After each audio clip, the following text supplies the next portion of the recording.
बरसात का मौसम आने वाला था। आसमान में बादल उमड़ घुमड़ रहे थे और हवा में नमी बढ़ गई थी। एक नन्ही सी चिड़िया जो अपने बच्चों के साथ नदी किनारे एक सुरक्षित आश्रय ढूंढ रही थी, वे पेड़ों की ओर जा पहुंची।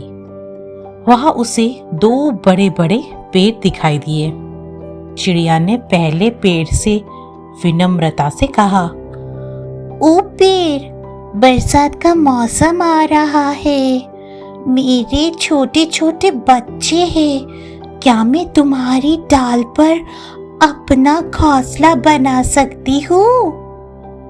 पहले पेड़ ने बेरुखी से जवाब दिया, नहीं, यहाँ जगह नहीं है, तुम कहीं और जाओ, मैं किसी को अपने पास नहीं आने देता।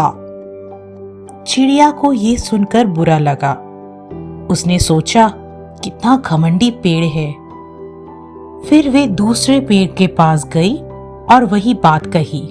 दूसरे पेड़ ने दया दिखाते हुए कहा, आओ, अपनी जगह बना लो, यहाँ तुम्हारे लिए सुरक्षित जगह है।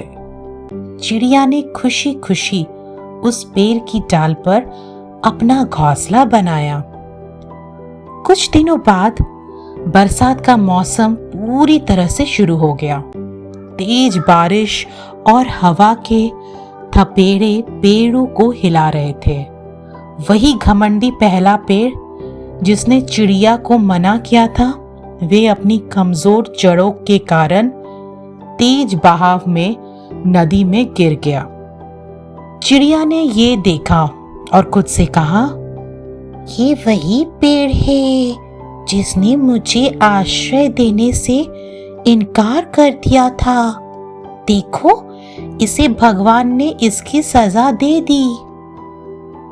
पहले पेड़ ने अपनी अंतिम घड़ी में शांत भाव से कहा, हे चिड़िया, मेरी बात सुनो, मैंने तुम्हें आश्रय देने से इसलिए मना किया था क्योंकि मैं जानता था कि मेरी जड़ें कमजोर हैं। अगर तुम यहाँ अपना घोंसला बनाती तो तुम और तुम्हारे बच्चे खतरे में पड़ जाते।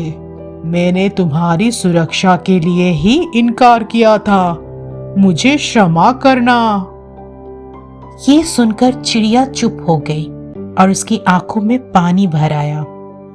चिड़िया ने सोचा, कभी कभी हम दूसरों के इनकार को गलत समझ लेते हैं, लेकिन हर बार इनकार का मतलब बुरा नहीं होता। शायद उनके पास कोई कारण होता है जो हमें नहीं पता।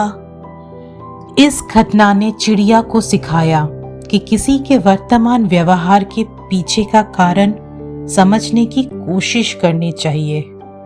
उस पेड़ ने अपनी मजबूरी में सही निर्णय लिया था और अब ये चिड़िया की जिम्मेदारी थी कि वे इस बात को स्वीकार करें।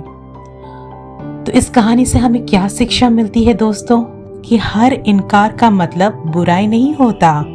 हमें हर स्थिति को समझने और दूसरों की भावनाओं को पहचानने का प्रयास करना चाहिए।